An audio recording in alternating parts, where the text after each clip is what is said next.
અને જિંદગીમાં કોઈ વ્યસન નહીં કરવાનું. ભલે બીજા કરતા હોય, તમે કદાચ ચોઈ ગયા હોય એકલા ફરવા, કોઈ તમારો ભાઈબંધ દોસ્તાર કહે કે લે આટલી ગુટકા ખા, વિમલ ખા, મજા આવશે, સિગરેટ પી, તો એ વિષય આપણો નથી. ચમ નથી કે એને બહુ નુકસાન થાય, અને મોટું નુકસાન એ થાય કે આપણને તકલીફ થાય ચાલે, પણ એ આપણા મા બાપનું સપનું તૂટી જાય. ચમ તૂટે? એમના મા બાપે કદી જિંદગીમાં વિચાર્યું ના હોય કે મારો છોકરો સિગરેટ પીવે, ગુટકા ખાય, દારૂ પીવે, એવું કદી મા બાપ વિચારે નહીં.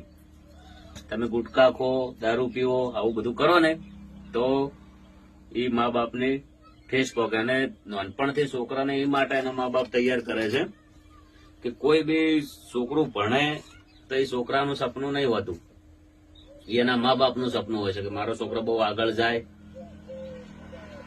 બહુ પ્રગતિ કરે અને મારું નામ રોશન કરે.